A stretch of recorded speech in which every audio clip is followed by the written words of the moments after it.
as armas da nossa guerra espiritual. Direto, né? E como guerrear esta guerra espiritual na minha própria força? Não dá. Ok? Então a gente tem que já ir pontuando. E quando nós falamos de armas, você tem que entender que nós falamos de armas e de armadura. São duas coisas que estão juntas nessa batalha. E eu cito duas aqui como armas poderosas na vida da igreja. O poderoso nome de Jesus e a palavra de Deus na nossa boca. Citando só duas para a gente entender. E a armadura tem a ver com a minha vida, de soldado. Porque sou eu que estou indo para a guerra, então a guerra começa pelo soldado. Aquele que se apresenta tanto para o ataque quanto para a defesa nessa guerra, que é espiritual, que não é carnal. E o nosso inimigo é Satanás. É ele que se levanta contra Deus e contra as coisas de Deus. E essa guerra começou faz tempo, quando Lúcifer se rebela contra Deus e é expulso da presença de Deus. Ok? Depois, no jardim do Éden, ele se apresenta através da serpente para conduzir aquele casal a uma desobediência que traria morte, né? Tanto a morte física, a morte espiritual e a morte eterna, como está claramente ali no livro de Gênesis, que eu não vou entrar nos detalhes. Então, a primeira coisa, nós estamos no meio de uma guerra. Não adianta, não tenho como evitar, não tenho como sair fora, eu estou no meio de uma guerra, e essa guerra é uma guerra de Satanás, que é o inimigo de Deus, contra o próprio Deus. Como eu sou propriedade de Deus pela redenção que eu tenho em Jesus Cristo, eu passo a ser o alvo dele. Então, na terra, vocês têm que observar duas coisas na nossa geração. Uma guerra contra a igreja de Cristo, e uma guerra contra a nação de Israel. Essas duas coisas são alvos prioritários na mão do diabo. E quando a gente fala que é uma guerra espiritual, é nas regiões celestiais, como Paulo deixa claro ali em Efésios. Nas regiões celestiais, nos ares, né? Uma dimensão aí que a gente não consegue enxergar com os nossos olhos físicos, mas os demônios a serviço do diabo estão operando nessa região. E é nessa região que é a nossa guerra. Por isso que ela é espiritual, não é carnal. Então, se você ler ali em Efésios capítulo 3, versículos 10 e 11, e Efésios 6, 12, você vai ver que a nossa guerra é nas regiões celestiais. Ok? Só feita essa introdução, vamos em frente. O próximo, primeiro ponto, fixando o ponto, estamos em guerra. Seja você salvo ou não, você está em guerra. Porque é um plano contra Deus e contra o que Ele quer fazer na terra. Deus amou o mundo de tal maneira que deu seu Filho unigênito para que todo aquele que nele cresce fosse salvo. Amém? Esse é o propósito de Deus e contempla a humanidade. Mas é preciso ouvir as boas novas da salvação e crer para que você possa nascer de novo e entrar para a família de Deus, que na nossa geração a gente chama de corpo de Cristo, a igreja. Tá ok? Eu não posso evitar a guerra, mas eu posso melhorar a minha performance dentro dela. Lógico que nós somos vitoriosos, isso já está estabelecido pela palavra. E a consumação da nossa salvação, através do corpo glorificado, vai ser a realidade plena disso. Mas até lá eu tenho que desenvolver a minha vida cristã na prática, enfrentando todo esse aparato demoníaco. Então, a passagem de Efésios 6:12, nós vamos comentar mais adiante. E a passagem de Efésios 1:20, 23 também, mas 1 Coríntios 9, eu vou ler aqui rapidamente, porque essa não está nos outros slides. 1 Coríntios capítulo 9, a partir do versículo 23 até o 27, rapidamente, eu estou lendo aqui na versão Almeida Corrigida Fiel. E eu faço isto por causa do Evangelho, para ser também participante dele. Não sabeis vós que os que correm no estádio, todos, na verdade, correm, mas um só leva o prêmio. Correi de tal maneira que o alcanceis. Então tem um padrão, tem uma métrica. E todo aquele que luta, aí traz para o nosso contexto aqui, de tudo se abstém. Eles o fazem para alcançar uma coroa corruptível, nós, porém, uma incorruptível. Pois eu assim corro, eu assim luto, não como uma coisa incerta, assim combato, não como combatendo no ar. Antes, subjugo o meu corpo. Aí vem a armadura que nós vamos estar comentando. E o reduzo à servidão, porque nós temos uma alma, né? Não se esqueça disso. Para que, pregando aos outros, exercendo autoridade no nome de Jesus, na minha geração, eu mesmo não venha de alguma maneira a ser reprovado ou envergonhado. Ok? O próximo. Fixando novamente coisas que a gente já conhece.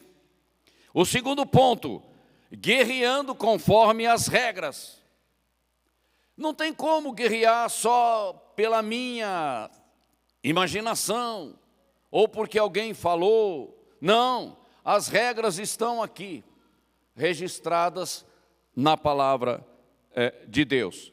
E quando você fala conforme as regras, eu não estou só falando de regras, eu estou falando de atitudes, de uma referência interna na minha vida, bem resolvida, para que o diabo não encontre legalidade para destruir o que eu faço em nome de Jesus.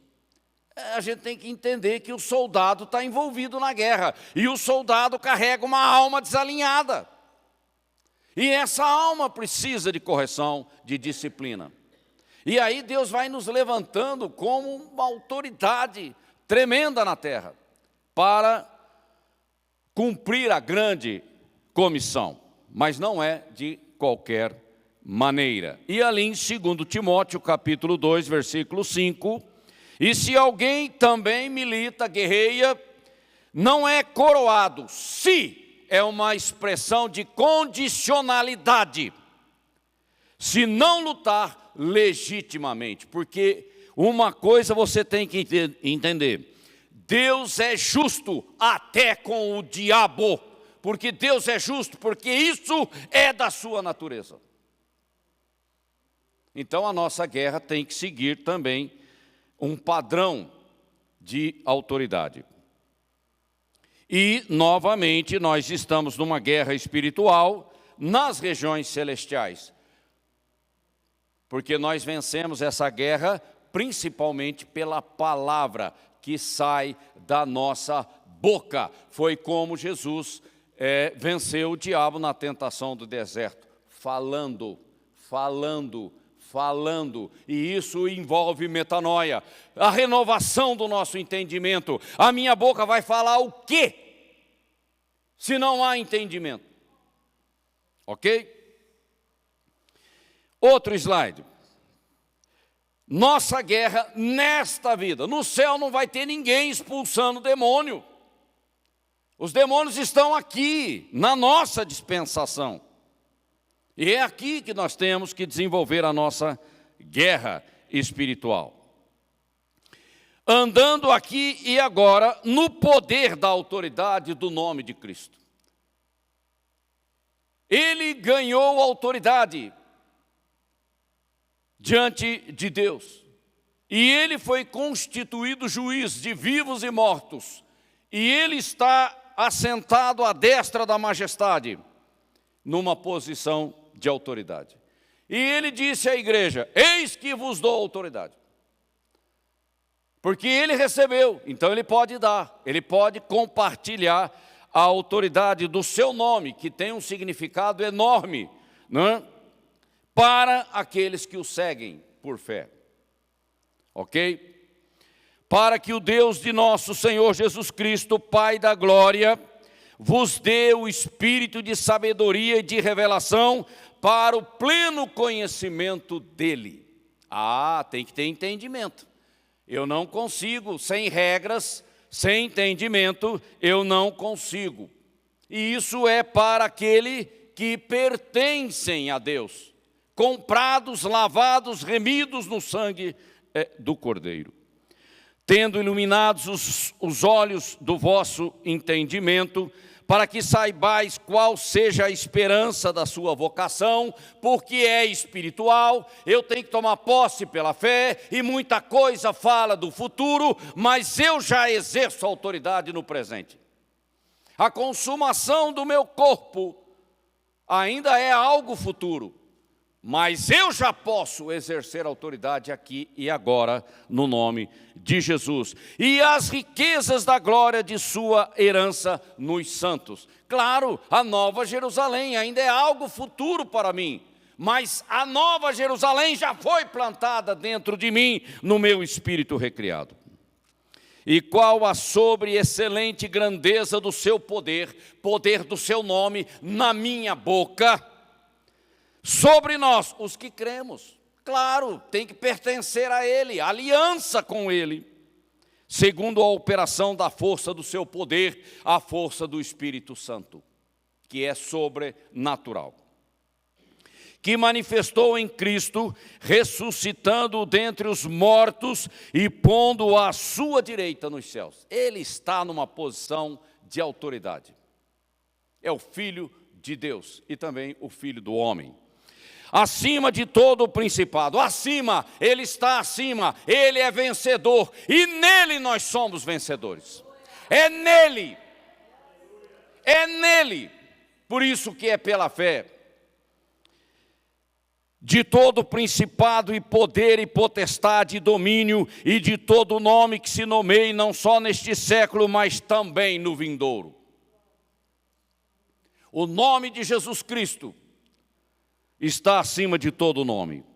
E sujeitou, Deus fazendo isso, todas as coisas aos seus pés.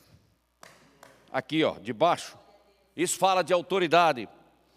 E sobre todas as coisas, o constituiu como cabeça da igreja. Deus falou: você é o cabeça da igreja. A igreja é a extensão da cabeça, é o corpo de Cristo. Então a cabeça tem autoridade, o corpo também tem.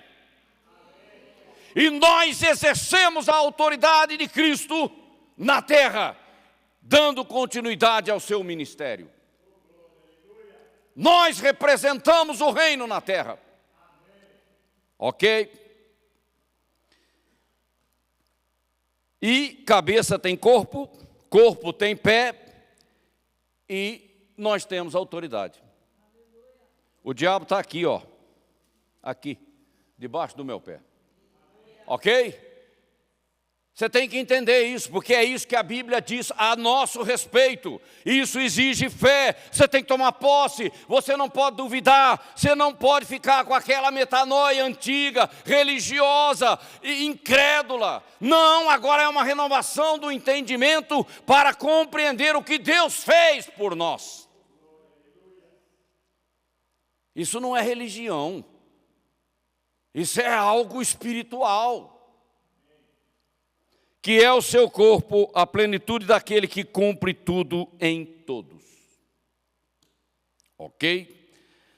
E é o Senhor quem completa tudo no plano de Deus. Tanto o corpo glorificado, a plenitude da minha salvação, Ele opera no desenvolvimento da minha salvação, Ele tem uma nova Jerusalém para nós, e assim por diante, a primeira ressurreição, e vai. Ele consuma tudo, é Ele. Ele cuida de tudo isso. E nós servimos ao Senhor com gratidão e com alegria.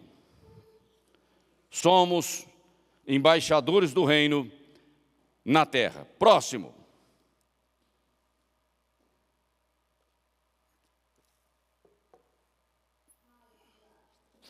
Continuando, agora o texto de 2 Coríntios 10, 3, 7. Porque, embora vivendo aqui e agora, andando na carne, lógico, esse corpo, essa alma complicada, não guerreamos segundo a carne. Porque as armas da nossa milícia não são carnais, humanas, naturais. Elas são poderosas em Deus para a destruição de fortalezas, cadeias, prisões e todo o ardil do inferno, destruindo argumentos que vêm com a mentira, com a narrativa e toda a arrogância que se levanta contra o conhecimento de Deus numa geração hostil. E levando cativo todo o entendimento à obediência de Cristo, porque Ele é o padrão, Ele é o alvo. E nós estamos sendo trabalhados para que a nossa semelhança seja segundo o padrão de Cristo. E isso envolve metanoia, não tem como. Não dá para ser crente pleno, vida abundante com a cabeça velha. Não dá! É simples assim, não adianta ficar querendo esticar o assunto. Simplesmente o Espírito tem que renovar o meu entendimento. Porque qual palavra que vai estar na minha boca se a minha cabeça ainda é uma cabeça velha?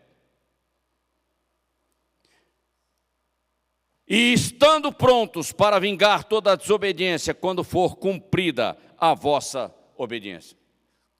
Quando nós encerrarmos a grande comissão, que é a nossa responsabilidade, Deus vira a página e a igreja vai embora. Aí é outra coisa que Ele tem que fazer com Israel e com as nações.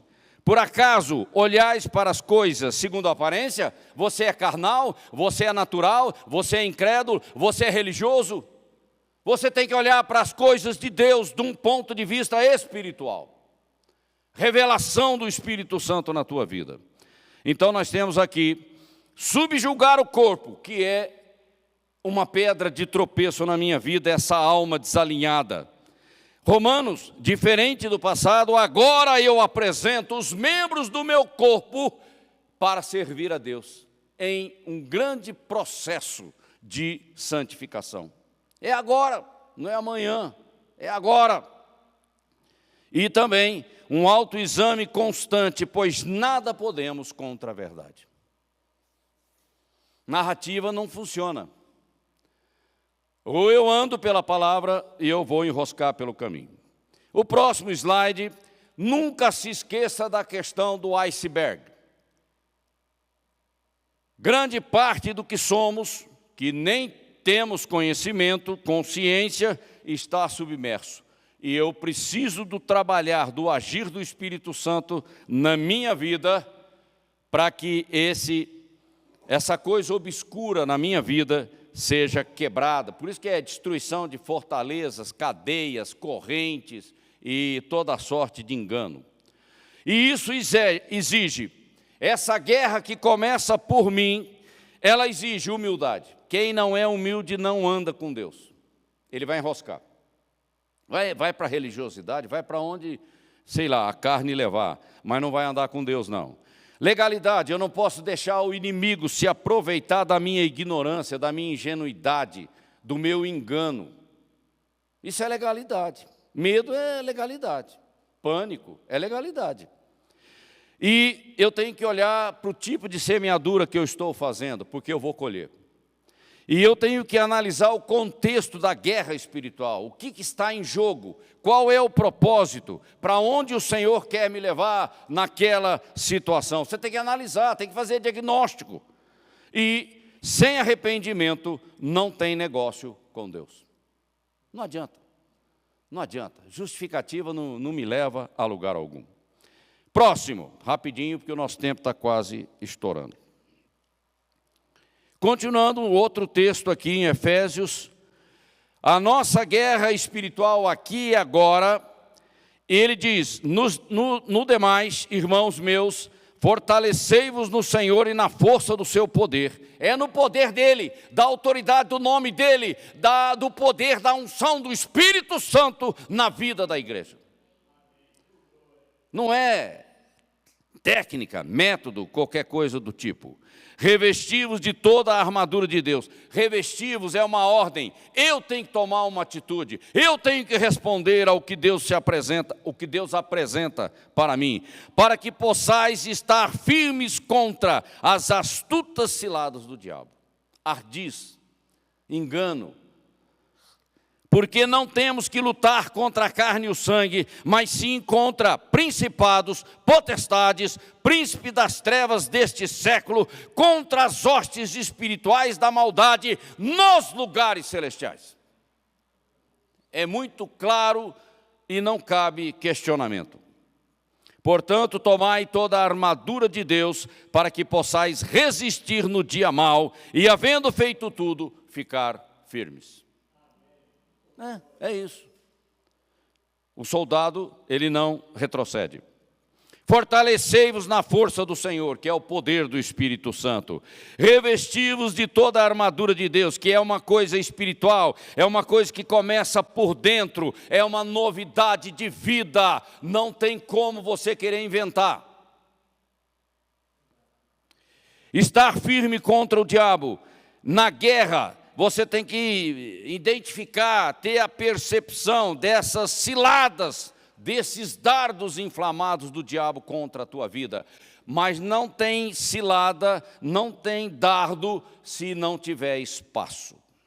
A questão está no espaço, né?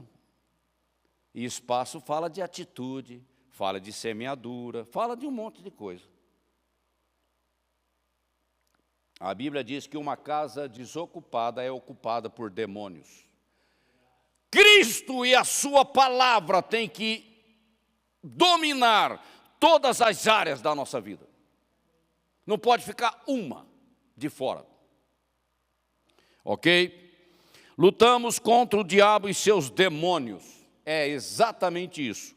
E ele usa pessoas, circunstâncias e tudo mais. Tomai vós. É uma ordem, está no imperativo, afirmativo, o tempo verbal, para cada discípulo ocupado na seara. Não é só o pastor, não é só a liderança da igreja, é você que se apresenta como discípulo de Cristo. Resistir na guerra, ocupado na seara e firme na expectativa do arrebatamento. Essa é a nossa vida cristã.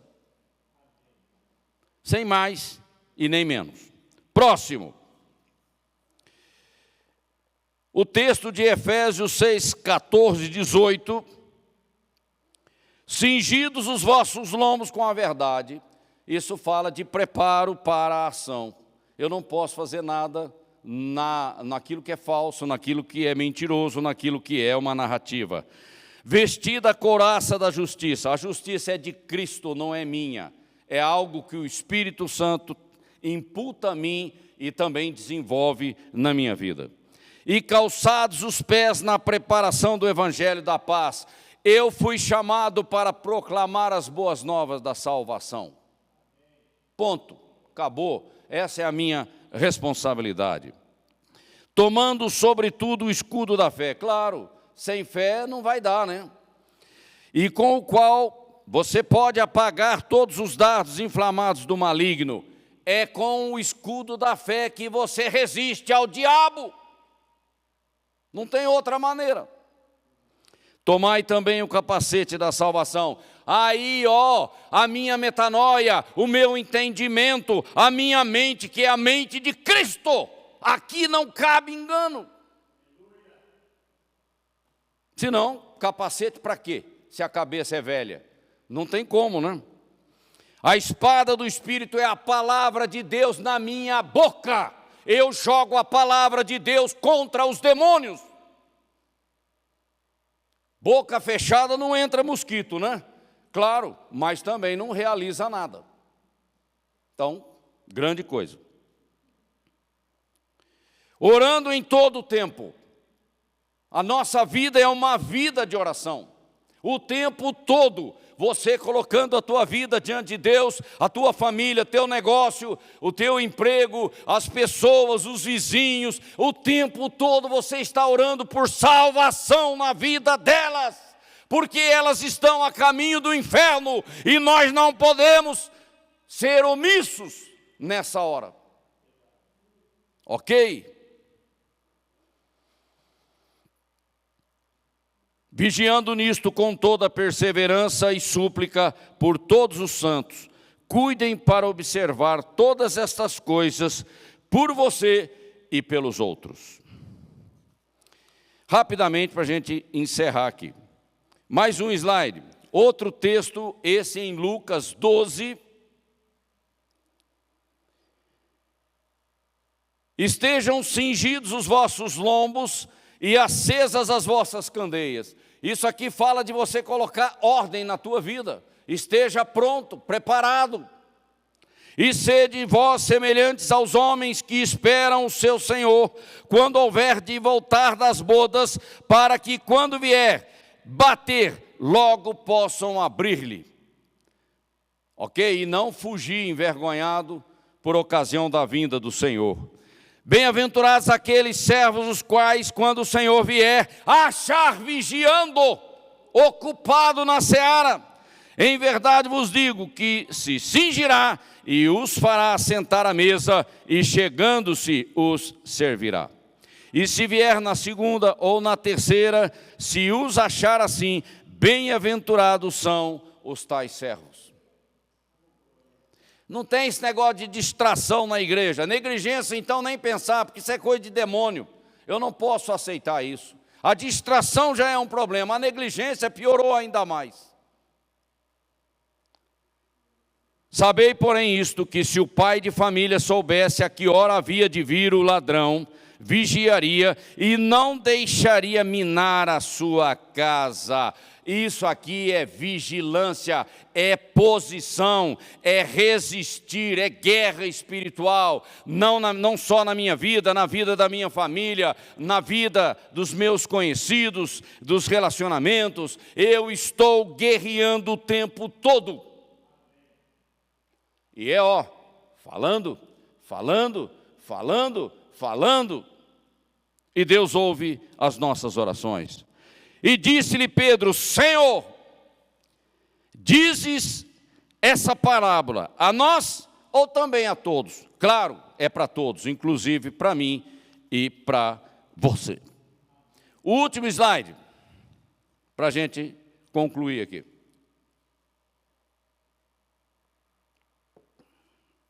A guerra começa pelo soldado.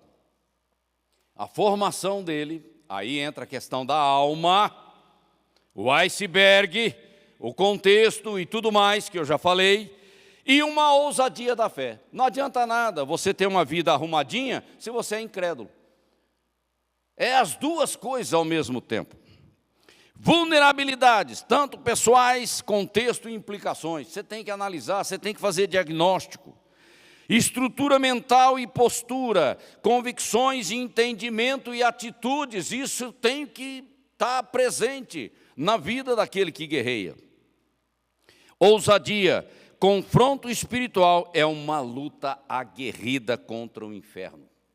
Não tem moleza com o diabo, ele não perde oportunidade, ele não perde tempo, ele sabe que pouco tempo lhe resta, então ele quer trazer a maior destruição que ele conseguir. Ok? Mas Jesus é maior do que ele. O sangue de Jesus fala mais alto na minha vida. Ok? Se Deus quiser, essa expressão não cabe no contexto de uma guerra espiritual. Aí entra a dúvida, aí vem uma teologia furada e o diabo se aproveita, ele não é tonto, ele se aproveita. Nós comandamos sobre o espírito da maldade, que são demônios a serviço do inferno, quebrando ardis e dardos inflamados que são lançados contra nós e contra as pessoas. Guerreando para promover o reino de Deus na terra, aqui e agora. Porque a nossa vida é uma vida com propósito. Amém?